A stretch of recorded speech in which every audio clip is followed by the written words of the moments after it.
Welcome to episode number 253 of the Resilient Retail Game Plan. Hi, it's Catherine Erdley here. I'm a small business and retail expert as well as your host today. And today I am delighted to have a throwback episode where we revisit one of my favorite sessions from Retail Raw. Retail Raw is my free online summit. It happens each year in March. In fact, if you look in the show notes, you can see the details of how to sign up for 2026. And I had the pleasure of interviewing Claire Borrows about her journey with her amazing footwear business, Air and Grace. Welcome to the Resilient Retail Game Plan, a podcast for anyone wanting to start, grow or scale a profitable creative product business with me, Catherine Erdley. The Resilient Retail Game Plan is a podcast dedicated to one thing: breaking down the concepts and tools that I've gathered from 20 years in the retail industry and showing you how you can use them in your business. This is the real nuts and bolts of running a successful product business, broken down in an easy, accessible way. This is not a podcast about learning how to make your business look good. It's the tools and techniques that will make you and your business feel good. Confidently plan, launch and manage your products, and feel in control of your sales numbers and cash flow to help you build a resilient retail business.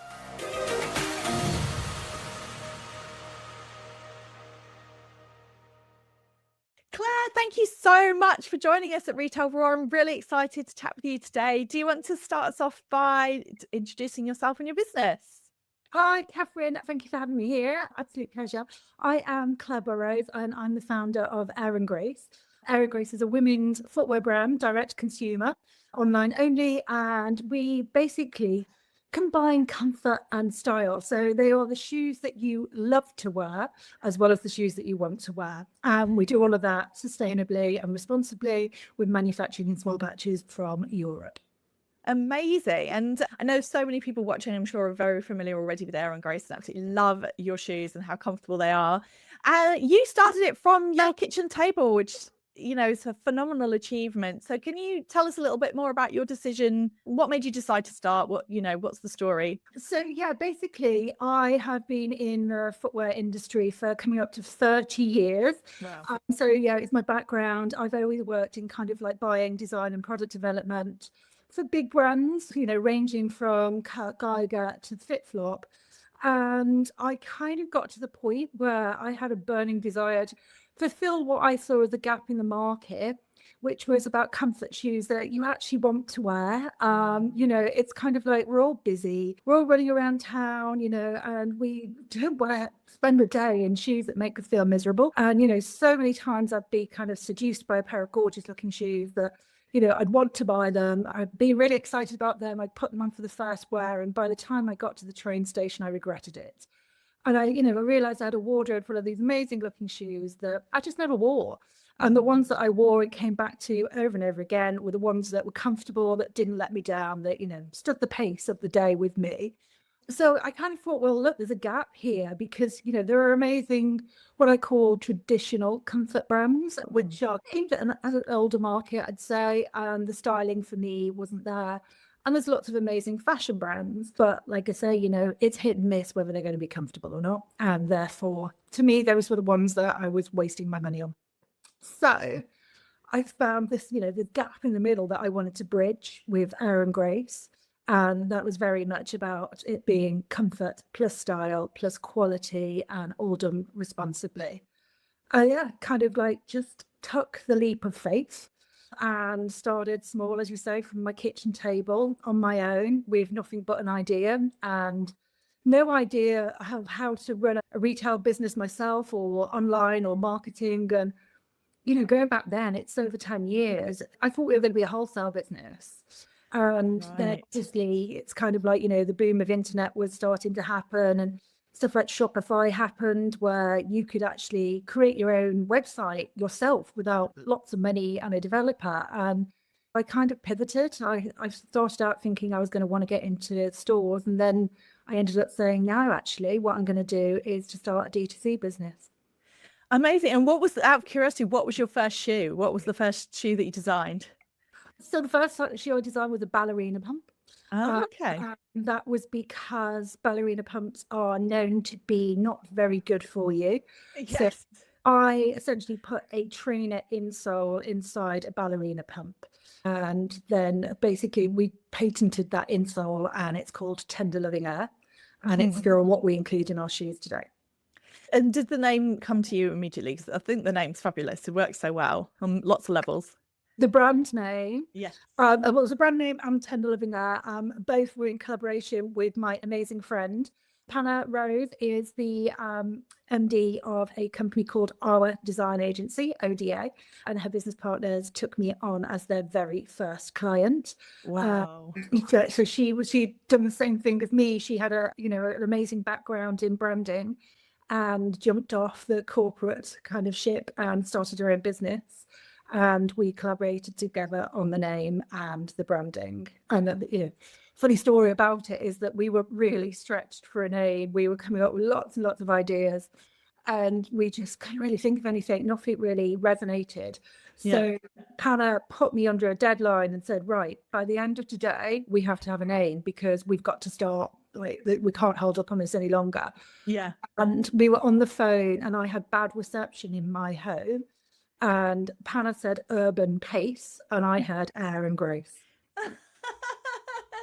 And immediately that was it. It's, you're walking on air, but with Yeah, that's so funny. I love it. That's such a great story. So from a misheard conversation, that's brilliant. Oh, fantastic. So you made this decision, you gone out there, you created the ballerina. Did you just make one shoe to start, or did you have a we small did range? originally, and actually this is a sad story, is that it never launched. At that point we ended up our first production run. This is the trials and tribulations of running your own business and doing manufacturing. We had to reject the entire production because it wasn't made to specification and we couldn't launch it. So then we ended up moving manufacturers, and we created a 4-piece range to launch with. So we had a ballerina, a loafer, a boot, 2 boots, actually.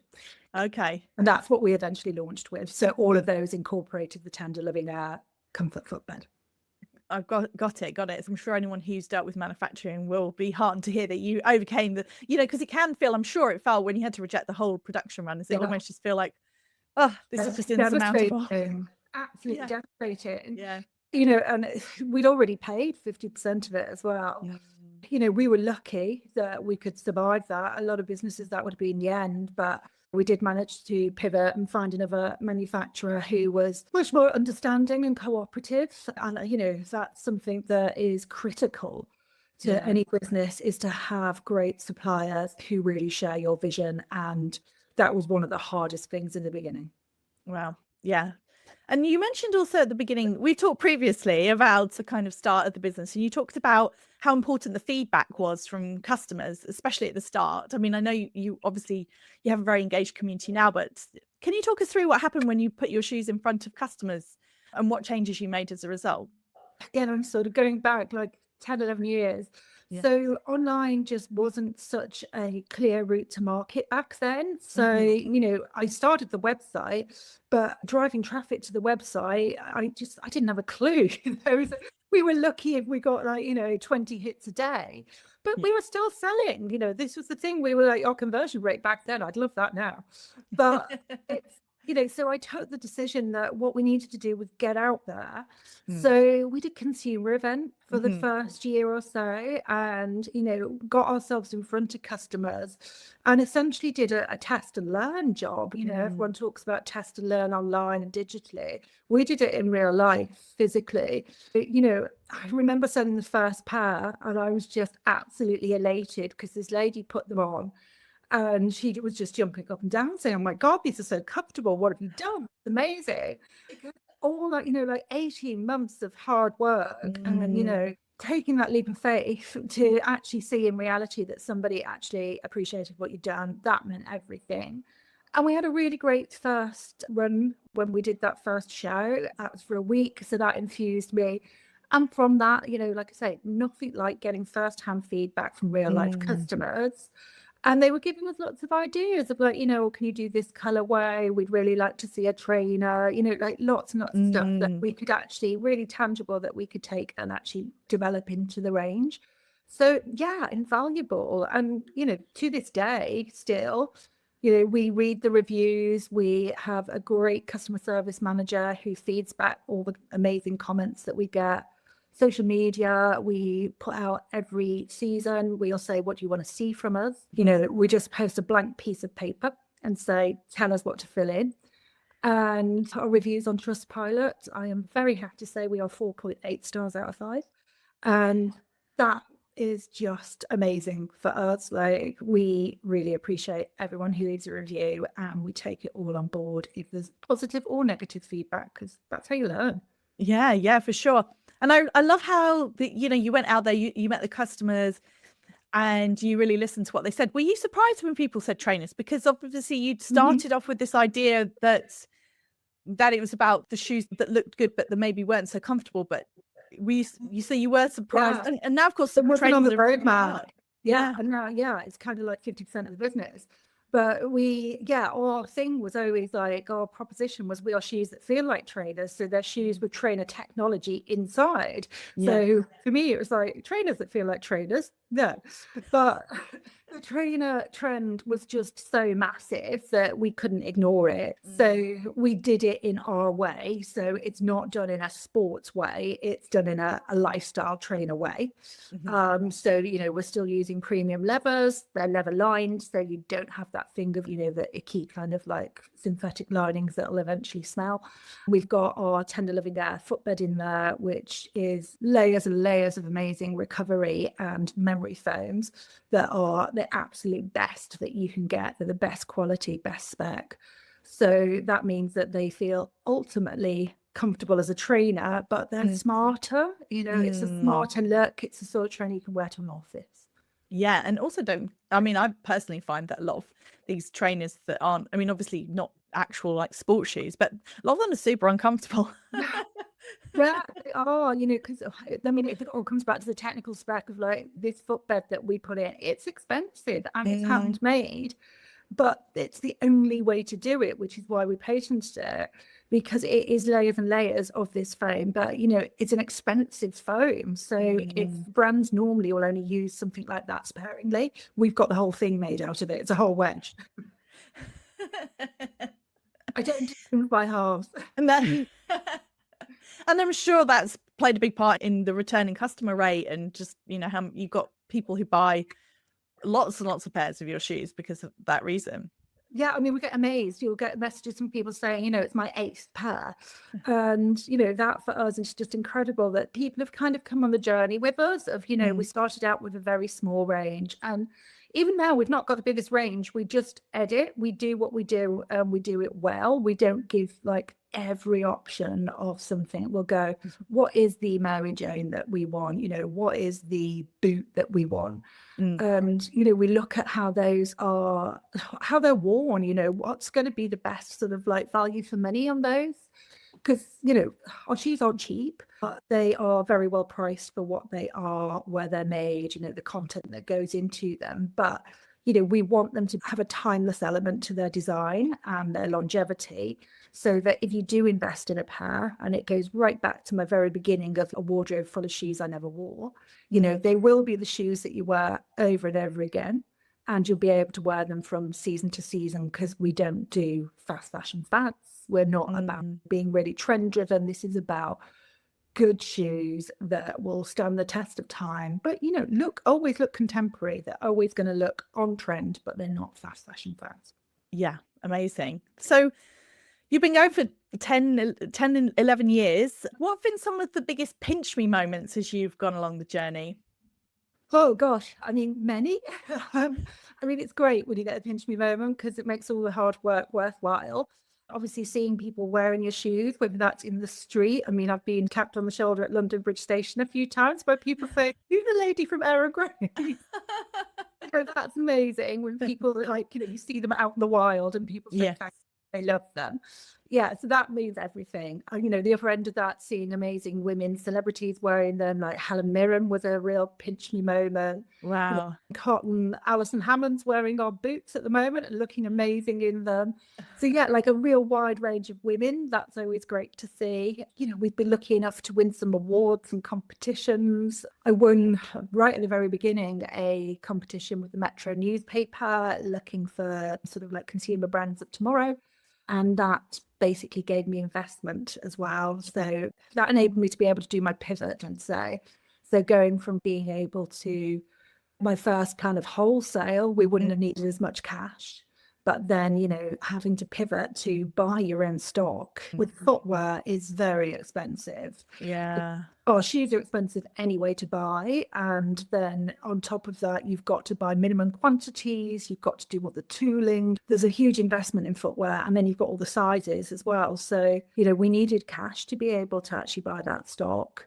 Being able to do that was a real amazing moment. Winning that out of thousands of people was, pretty cool. Wow, that is really amazing. And so that was just something you saw and you thought, right, we're going to go for it. Yeah. Met the newspaper. Yeah. There's something about, we're looking for brands and small businesses. And I was actually out at the time with my now husband, and I was like, I've seen this. Do you think I should apply? And he was like, do you think you'll get anywhere with it? And I was like, don't try, I won't know. The deadline was that evening as well. I hadn't seen it. There'd been like a whole run up to it, and the deadline was that evening. So yeah, we rushed home and applied, and ultimately got through rounds and rounds of it. It was a bit like a Dragon's Den process. Right. So there were kind of like online rounds where you had to submit business plans, and then at the end, it was a presentation to a panel of I think about 6 people. And the 10 of us presented. I ended up winning the top prize. And then as well as that, Michael Acton Smith, who at the time was the founder of Moshi Monsters, but now has founded Calm.com. Yeah. He wanted to invest as well. So he's come on board. Oh, wow. That's amazing. I mean, I think it's the thing with investment, isn't it? It's the money, it's the financial aspect, but it's also then the input into the business, right? Yeah. I mean, money isn't going to get you anywhere if you don't know what you're doing with it. Yeah. Michael has been amazing. So he's there whenever I need him for some advice. But I mean, it's for me, one of the biggest things has been learning the financial side of things and just making sure that, cash flow is king, basically. Yes. Understanding that side of things is where I see, over the last 10 years, other businesses have maybe suffered. Mm-hmm. Yeah, no, I completely agree. It's like, it is literally life or death for a business, really, isn't it? Cash flow. Yeah. I mean, it's the best idea, the best product, the best marketing, but if you run out of cash, that's it. Yeah. I wanted to touch quickly on the suppliers. I was curious to know, so you had to pivot, you had to go out there, and I'm sure everyone who's dealt with manufacturing will really resonate with this, because it can be such a roller coaster. So you found the partners that you had. Do you still work with them now, or have you also kind of grown your supply base or changed it over the years? So we only ever had one, and then we've added. So, but we've changed, not changed countries, but added countries as well. So we're all still Europe, but we were mostly Portugal. Now we're making also in Spain and Italy. Oh, fantastic. So, and I suppose as you went along, you had to go through that same process of finding those people that you really could put your trust in, right? Yeah, I mean, I'm lucky I've got a good network, so I've been able to call on my network. And also things change within that network too. So it's, somebody might move from one factory to another or one agency to another, then that opens up an opportunity. So it's not always the easiest getting started with a new manufacturer, but like for me, I've found that it's really important to set out the understandings up front. It's almost like a pitch, isn't it? That they need to understand what your business is and what to expect from that development process, because we're not the same as other footwear brands I've worked for.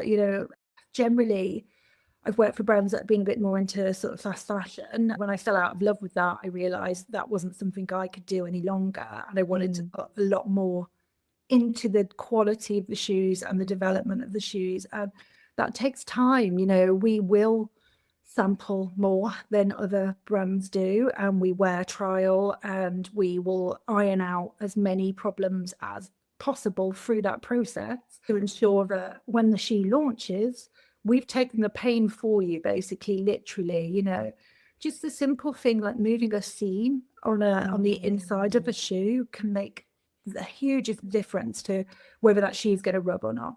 So we wear trial them to find those pain points beforehand, and that means that it takes a lot longer. So we have to ask our suppliers to be patient. So do you know what? And honestly, some of them will be, some of them won't. You're not always the perfect fit for everybody. Yeah. But the ones that have stuck the course with us have seen the benefit, because once we get a shoe right, and it's then a case of like repeat orders for years. Yeah. Our crew trainers have been in the range for, I think, now 7 or 8 years. So, that's the business that they like. That's the part of it that we can give them a reward. But Yes. it's not the easiest process to start. But, we don't make them in big batches either. So, again, shoe factories, they like to make at scale, but we'll be like, look, we're going to make small batches, but often. That means that we know that we can control the stock. We know that we're not overproducing. And it means that, for them, they've actually got to like it, because it means they can kind of like keep the factory busy. So they have their big orders, but then they produce the smaller orders in between. Right, got it. It's like any relationship, isn't it? You get to know each other. It really is a partnership. Yeah, yeah. We've talked about some of the challenges already. We talked about obviously big things like the having to reject the production run or issues like cash flow. But what other challenges of being an independent footwear brand? Lots. It's any business, isn't it? There's always challenges. It's how you deal with them. I mean, and just, preparing for the unexpected all the time. You can control what you can control in your world, but you can't control what's going on outside of that. Yeah. That's about, you just don't know what's going to hit you. I mean, we've been through all sorts, haven't we, in the last 10 years? It's been great fun. It keeps coming. So I think what I've learned is basically just expect it. There's always going to be those challenges, and you just got to learn to navigate them and be nimble. Yeah. I'd say one of the biggest things is having a decent cash buffer in the business so that you can navigate things if the unexpected happens, that you're not kind of like on that knife edge whereby one thing trips you up and that's it, back to cash flow. But yeah, I mean, it's just finding a way to navigate, being nimble with the business, just considering all the outcomes, and again, back to partnerships as well. When we've had some issues, sometimes we had a factory go bust recently, and that was then we had to kind of like call on our partners to see what we could do to move our products that were in that factory into another manufacturing partner. And people were really great, so they could see an opportunity for them as well as us. And yeah, it's just about having those strong relationships to get through all the challenges. Yes, I can imagine that it really helped if you've built up that goodwill over the years, that you've got a bit more flexibility built in more than one way. So then just to wrap us up, absolutely fascinating hearing more of the story behind Erin Grace. But as we look forward into 2025, what advice would you give to other small business owners who are looking for growth this year? I mean, I always say work hard, be nice to people, and don't run out of money in cash flow. Making sure that you've got a grip on the finances is the biggest learning curve that I've had. I could quite easily have been the person who just thinks that there's money in the bank so you can spend it. Luckily, my husband has a financial background, put together a cash flow and financial reports for us to make sure that I didn't do that. And I'd also say test and learn. That's been a common theme throughout for us from the beginning to now. It looks very different to how we test and learn, although we still do some kind of like in real life stuff, but mostly it's digital. But just trying things out to see if they work for you, and that could be in terms of marketing activity, it could be in terms of retail activity, it could be in terms of product. But I guess always doing it in a way that you are testing with a small amount of budget, that means that you can optimize that and dive into it if it does work. But if it doesn't, then you've only assigned a small amount of budget to it, and it's not going to be critical. You don't get anywhere by doing the same things over and over, do you? No, and I think this is a really great point you make, because I do think sometimes it's a little bit of a different mentality with small businesses and big businesses. And I'm sure from your background in bigger footwear brands as well, you've probably seen the same thing. It's always about moving forward. And if you've got a bestseller, the question is, what's the next bestseller? Can you create Mhm. something that's going to outsell it? And I think sometimes I see small business owners, not all of them, lots of them do get that and they're constantly moving forward, but they almost feel like, okay, I've got this formula now. I'm going to that's what I've got. I'm gonna sit on it because it's working. But it's like this idea that you've always got to be moving forward, right? You've got to constantly, what's next? How do you develop it? How do you tweak it, move it on? Yeah, and it's sometimes like, I mean, God, reinventing a bestseller, if we had the formula for that, we'd all be rich, wouldn't we? Yeah. We pocket that. But that's the hardest thing always. So I mean, what we found is that, I'd say this is true of any sort of footwear business that I've worked in, is that it's not necessarily a move on of the same thing. It's something that is like completely different, but hits the same spot somehow. And that's why it's really difficult, because you can't take something like, if I think of some of our bestsellers, like you can't just say, well, let's just tweak it and it'll be an update. Yes, you've got new colors and new materials, but it's not going to be that if you just like tweak that thing, it'll be the next big thing. You tend to find that the customer wants something completely different from you. And for us, that's kind of how we've grown, is by adding categories and taking customers on that journey. So they were started with a ballerina, then it was trainers. Now we're really big on sandals, then it's into boots. For us, we want to be having our customers on that journey with us and being the go-to for each part of their footwear lifestyle. Yes. And then into, I see you have your wedding edit and your heeled sandals, and yeah. It's having those loyal customers, but then offering maybe gradually over time, offering them something different. So it's almost completes their lifestyle. Yeah, I mean, I always wanted to do heels right from the beginning. I was like, I want heels that I can dance the night away in. So that's where the heel products come from now. And that's then led into, okay, well, people have been sort of saying, oh, I'm buying a pair for my wedding or for my bridesmaids, or it's the day when you definitely don't want to have miserable feet. But that's come from customer feedback too, because they've been saying to us, oh, look, can you do it in silver? Can you do it in various colors? And can you do a lower heel, a higher heel? Yeah, we are constantly evolving. Well, thank you so much for joining us today. And do you want to wrap up by just telling everyone where they can find out more about your amazing shoes? Of course. So online at airandgracelondon.com. So it's air, A-N-D, gracelondon.com, and follow us on socials as well. Thanks so much for joining me today for today's episode. Don't forget, you can now sign up for early access to Retail Raw 2026. There's lots of perks for doing so. So head to the show notes and make sure you sign up. If you have a moment to rate and review the podcast, you can do so within Apple Podcasts. You can also rate the podcast in the Spotify app. And of course, if you like, follow or subscribe, depending on where you're following or listening, then you'll be the first to know about each new episode coming out every Thursday morning. See you next week.